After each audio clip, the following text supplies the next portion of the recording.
darle la más cordial bienvenida a los representantes de los medios de comunicación, a quienes pues hemos citado para informarles sobre la postura del Centro Democrático Nacional en el tema del proyecto de ley de plusvalía. También queremos recibir de igual manera, ya lo vamos a escuchar al abogado Sandoval y al doctor Alejandro Vanegas, quienes se van a pronunciar al respecto. Quiero empezar saludando a la señora doña Verónica Loaiza, directora nacional del Centro Democrático, por su digno intermedio a todos los miembros del directorio. A los señores candidatos a la asamblea que se encuentran acompañándonos en este momento, a todos ellos, particularmente a el señor candidato Alex Ceballos, al señor doctor Javier Sandoval Vaquerizo, al señor periodista Gustavo Espinosa, al señor abogado Patricio Camino, a la señora abogada Verónica Yaguno, a Tomás Preciado y a todos los candidatos del Centro Democrático.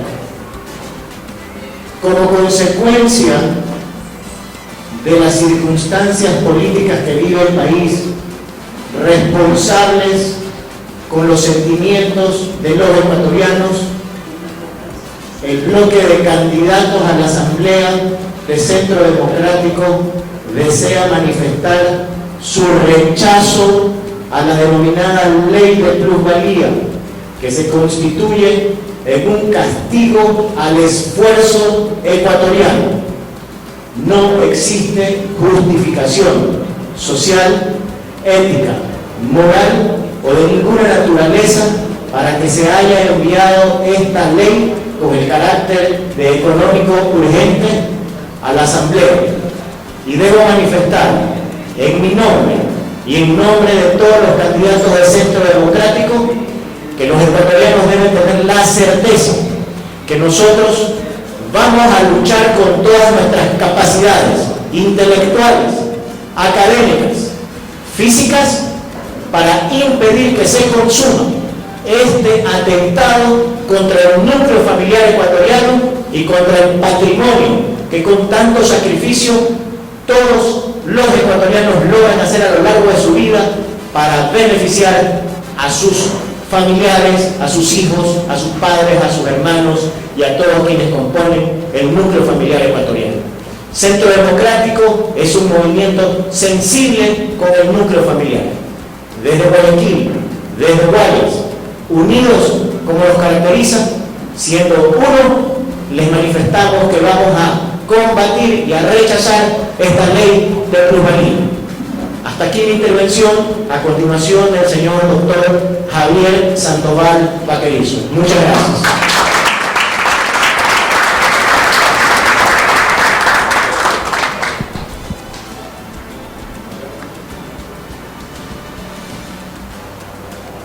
Gracias y muy buenos días. Bienvenidos a ustedes, señores periodistas, bienvenidos a todos los compañeros del Centro Democrático y todos los presentes.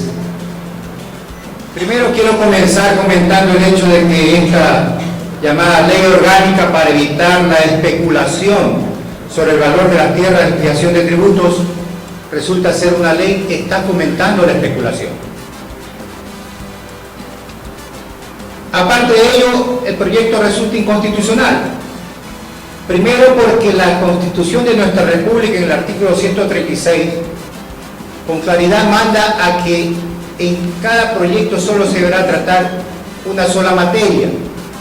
Una sola materia. Caso contrario, dice el artículo 136 de la Constitución, si no se reúnen estos requisitos, no se tramitará el proyecto. Pero el señor presidente ha pedido que en la ley se traten dos materias. Esto es lo que él llama para controlar la especulación inmobiliaria, en otras palabras, y también una reforma a la ley reformatoria para la equidad tributaria en el Ecuador, en donde les da un plazo mayor a las empresas que están haciendo extractivismo minero para efectos de ser considerados en el llamado impuesto a los ingresos extraordinarios. Eso no lo vamos a tratar, pero vamos a notar esta inconstitucionalidad porque no pueden tratarse dos materias en el mismo proyecto. Se dice por parte de quienes han presentado este proyecto que no afecta a los más pobres y tampoco afecta a la clase media. Comienzan calificándonos a todas las ciudadanos y ciudadanos como especuladores. Afectan nuestros derechos individuales. Porque si usted crea una ley para controlar la especulación y la vamos a tener que pagar todos, toda vez que después de la primera venta ya no se aplica el impuesto de plusvalía, ya no existe el impuesto de plusvalía después de la primera venta, la vamos a pagar todos los ciudadanos y ciudadanas del Ecuador. Nos está llamando a todos especuladores. Y yo no creo, y se los digo por experiencia, que aquellos ciudadanos del Guasmo, de los Guasmos, de la Trinitaria, la Pérez Cordero, el Plan Piloto, en donde yo recuerdo que cuando fui secretario municipal les legalicé la tierra con mi firma, son más de 120,000 beneficiarios. Yo recuerdo que se aplicó el decreto supremo que vendía 10 sucres al metro cuadrado, y cuando vino la dolarización pasaron esos predios a valer 5 o 6 dólares el total de 120 metros cuadrados. Han pasado 20 o 30 años, la gente que vive en el Guasmo ha construido pues con esfuerzo y sacrificio, como bien lo ha dicho Jimmy Jairala, se está afectando el derecho a vivir mejor y el sacrificio. Han construido con esfuerzo y sacrificio, sus casitas pasaron de caña, madera, cemento, bloques, ahora tienen una casita de 2 pisos porque recibió la familia, y resulta que esa casa ahora ya no vale por los 2 dólares a los que se los vendió el municipio, ahora vale 30,000 dólares. Ahora valen otras 40,000 dólares. ¿Por qué? Porque lo que no comprenden es que cuando usted establece un avalúo de un predio, tiene que ver con el valor del metro cuadrado de la tierra y el valor del metro cuadrado de la edificación. Y en la edificación está el sacrificio del pueblo ecuatoriano. En la edificación está precisamente la inversión durante años de sacrificio de los pobres para vivir un poco mejor. Ellos no son especuladores. Los pobres de Guasmo, de Trinitaria, de la Acción Popular, de Mapasingue, de Properina, no son especuladores como los dos somos ninguno de nosotros. Sin embargo, sus predios se han revalorizado, no solamente por las obras que se han hecho, obras que uno las paga como ciudadano cuando paga sus impuestos en todos los órdenes tributarios que existan, ya se ese impuestos, tasas o contribuciones especiales. Ninguno es especulador, sin embargo va a ser castigado. Ese que tiene esa casa de 40,000 dólares que cuesta ahora, que vive en el Guasmo, cuando la venda, la primera venta dice el proyecto no paga, sí paga el 10% del impuesto de la plusvalía, sí paga, y paga bastante. Pero si usted compara ese 10% para la segunda ley, que es esta ley supuestamente para evitar la especulación, pasará de pagar tal vez 700 dólares a pagar el triple, 2.100 dólares. Sí se paga. La clase media que ha comprado un proyecto social o que se endeudó con el IES, ojo, les voy a poner el ejemplo de quien compró con el IES. El que compra con el IES compra a 15 años plazo mínimo. Pero usted pide un crédito, el 70% se lo da el IES, el 30% usted tiene que poner para comprar un proyecto urbanístico. No es que está pagando, supongamos que valga 70,000 total de la casa, no es que está pagando usted ese 70% que le prestó el IES exactamente el mismo valor. Paga con los intereses y al término del pago habrá pagado en lugar de 70, 80 y pico de mil dólares por el crédito, ¿no es cierto? Pero cuando usted vende, cuando usted compró, el precio de compra es, en la escritura está 70,000 dólares. No está calculado el valor de los intereses que después de 15 años que termine de pagar, ya no me costó 70,000, me costó 85,000. Y en ese caso, en ese caso, por ejemplo, de la clase media que se endeudó con el seguro, cuando vaya a vender no va a vender en 70, venderá en 90 y no se considerará el pago, el crédito, lo que le costó el crédito. Hay un cálculo del valor del dinero, pero no es suficiente. Hay un cálculo supuestamente mejoras, pero ¿saben lo que le dice el proyecto? Para que les consideren eso, tienen que ser soportados. Usted ha guardado la factura de hace 30 años cuando compró el cemento para construir su casa, para fundir una losa. Usted ha guardado la factura de cuando 10 años, no pongamos 30, cuando cambió el piso. Es una ley totalmente nefasta. Afecta el derecho de propiedad, el derecho de vivir en un ambiente sano, el derecho de vivir con dignidad, el buen vivir. Así hay un sinnúmero de situaciones que vamos a ver en este ordenamiento. ¿De quién es la culpa? El pueblo ecuatoriano no tiene la culpa de que hay un déficit de viviendas de 1 millón de viviendas en el país. Más debería haber una política que impulse a que se construyan más viviendas con facilidades para que el pueblo que no tiene su vivienda tenga acceso a ella. No porque yo venda ahora mi casa, porque a veces se vende hasta por necesidad. Cuando usted vende por enfermedad, vende hasta los muebles. ¿Por qué tengo que ser castigado? La especulación únicamente se da en aquellos sectores en donde por la inversión de capital se compra precisamente un terreno o una propiedad considerando que después, sin venderla, voy a tener una ganancia extraordinaria. Pero eso no lo ha hecho el pueblo. Esta ley no distingue. Como tampoco esta ley distingue, y muchos están confundidos, no distingue lo urbano y lo rural. En el caso rural también se va a pagar este impuesto. Así que aquel campesino que primero adquirió por el INDAC, que obviamente le costó poco su parcela, se la dejó a su hijo, ya hubo una primera transferencia.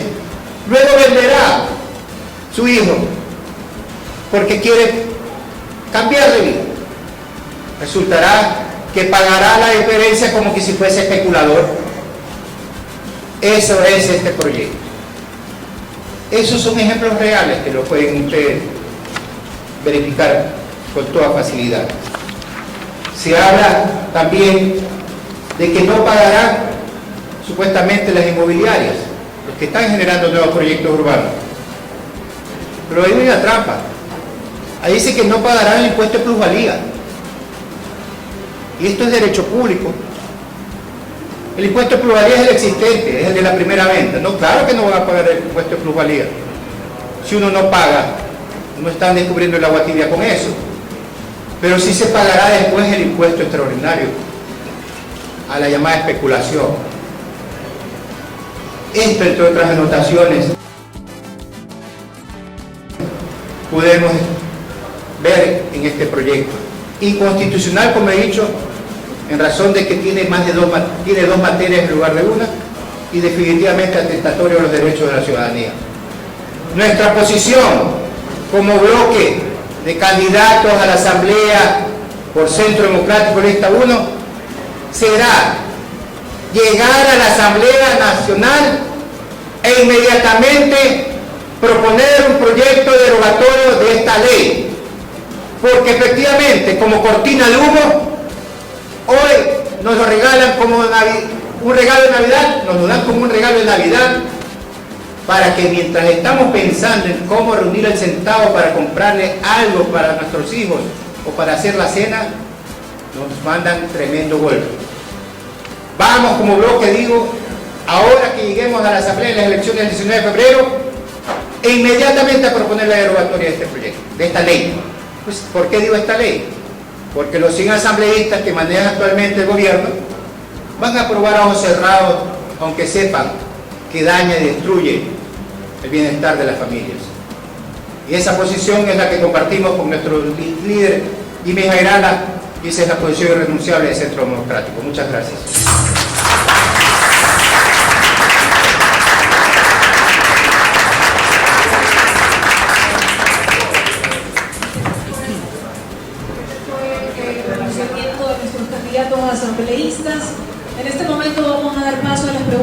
de la prensa. Empezamos con Ecoavisa. Johnson Villao tiene la palabra, por favor.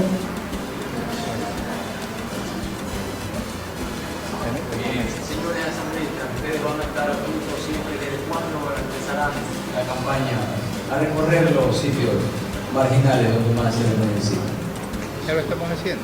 Los candidatos a asambleístas del Centro Democrático se encuentran trabajando en actividades diarias, continuas, dentro del marco legal, respetuosos de lo que dispone la organización Centro Democrático. Quiero darle también la bienvenida a la señora Maluli Valdivieso y a la señorita periodista Natalie Toledo, que tienen el honor de acompañarnos para integrar la postura del bloque. Nuestro rechazo a la ley de la plusvalía. Nosotros no aprobamos el castigo al esfuerzo de los ecuatorianos. A continuación tiene la palabra Virginia Figueroa de Teleradio.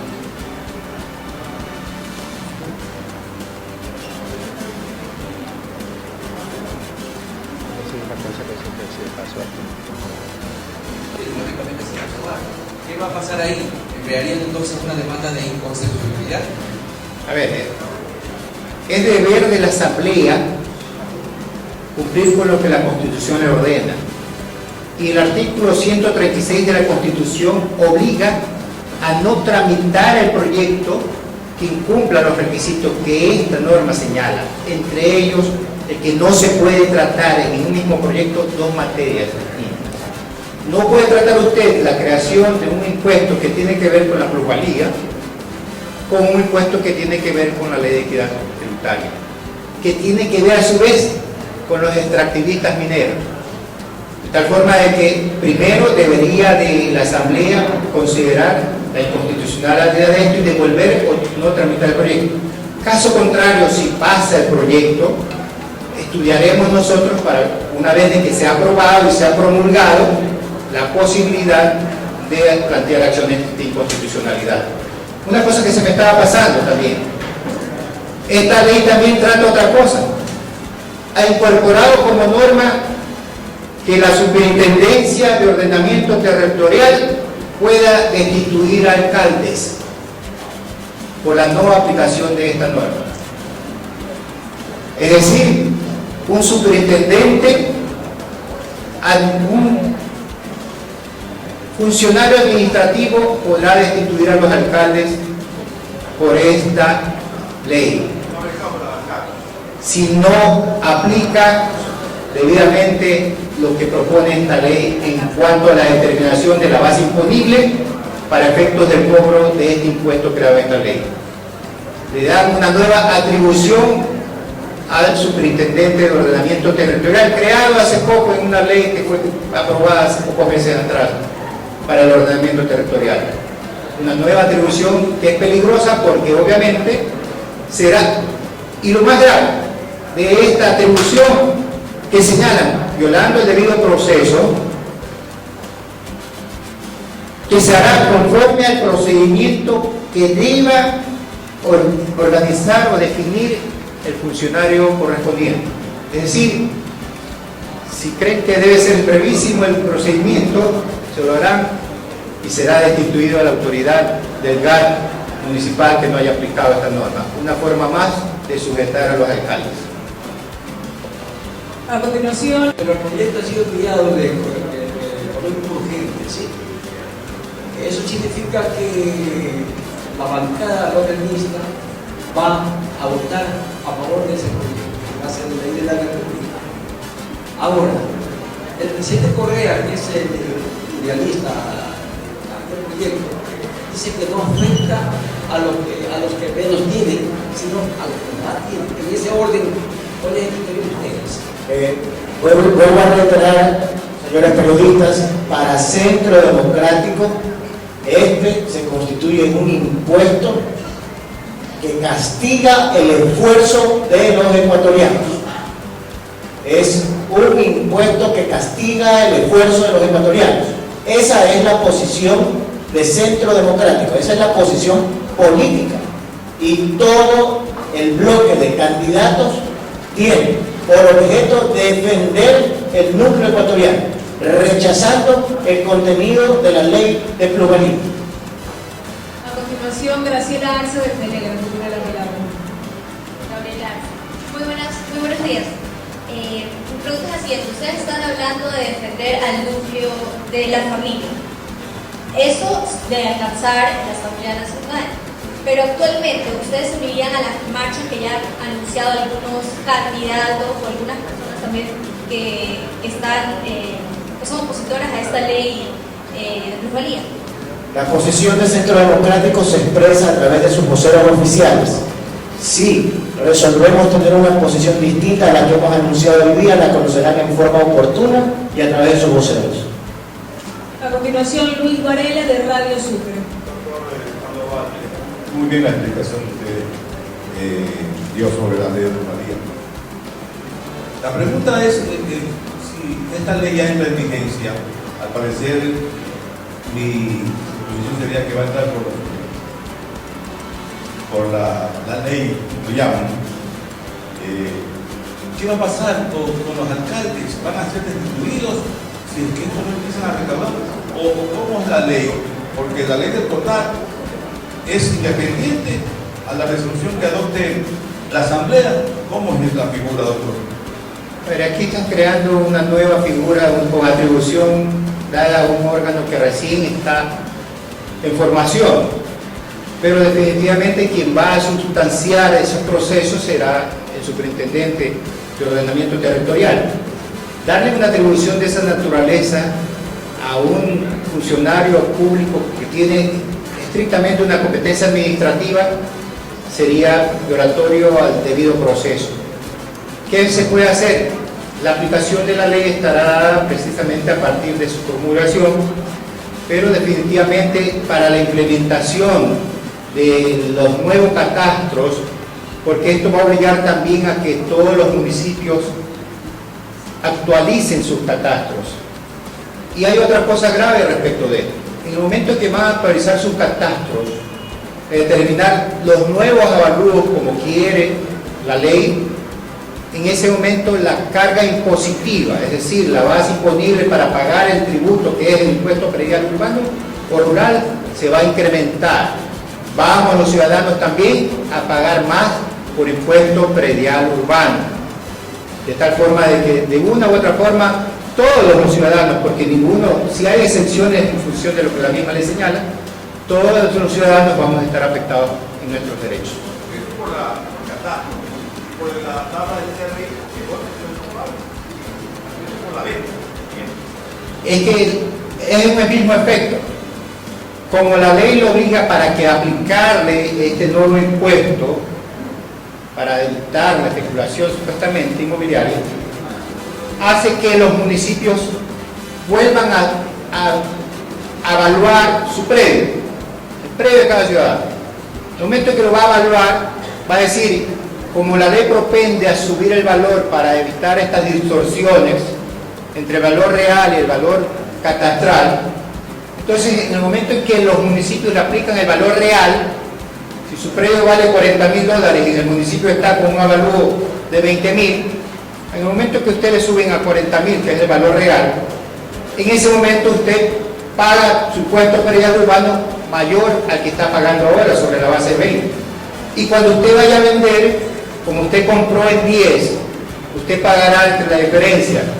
En la primera venta, el impuesto de plusvalía normal, que es hasta el 10%, pero en la segunda venta pagará ya el 75% del valor que quede, restando el valor de venta más las mejoras, menos el valor, el valor de compra suyo, menos el valor de venta y las mejoras, de tal forma de que el residuo es el que va a servir de base para calcular el impuesto que usted va a tener que pagar.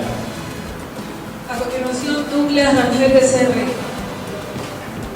Gracias por la invitación.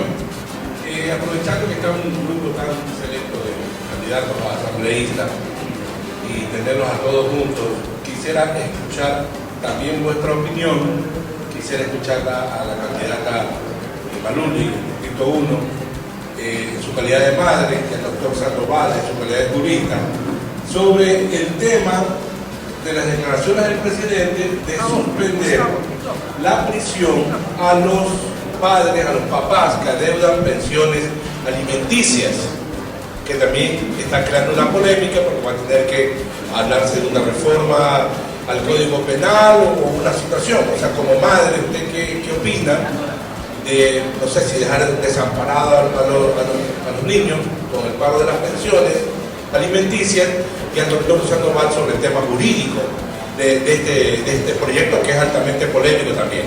Gracias. Sí, compañero, buenos días. Hay muchos temas sensibles que nosotros como bloque estamos dispuestos a tratar. Definitivamente el tema de dejar desamparado a un menor es muy importante, y nosotros como bloque estamos en calidad de centro democrático siempre dispuestos a priorizar a la persona, priorizar al humano, al ser humano, y los niños son eje fundamental de la sociedad. Es muy importante que nosotros tengamos presentes como madre. Yo como madre, que un hijo no se puede dejar desamparado. Definitivamente es necesario que un padre sea responsable. Los chicos son los ejes fundamentales, y definitivamente tenemos nosotros como oposición, como centro democrático, estamos de acuerdo en que los padres deben ser responsables del tema. Radio Atalaya va a formular una última pregunta.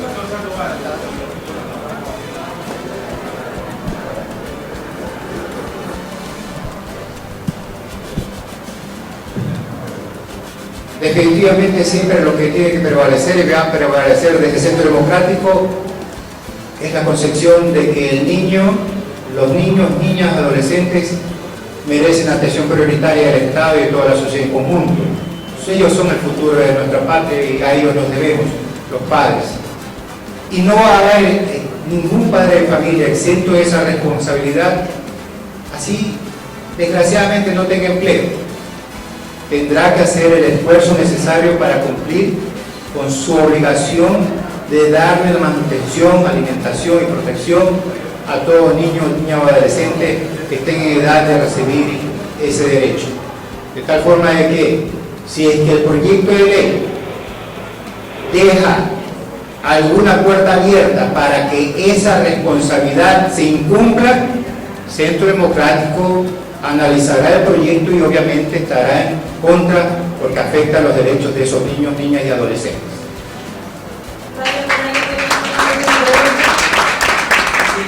Sobre el mismo tema, pero también hay ahí algo que presentó el señor presidente de la que decía de que se están metiendo presos a padres que no tienen dinero para afrontar esta situación, esa responsabilidad, y que mejor será que no vayan a prisión y se haga otra situación para que ellos puedan estar trabajando y cumplir con esa situación de derecho que tienen los niños de recibir la manutención del padre del familia.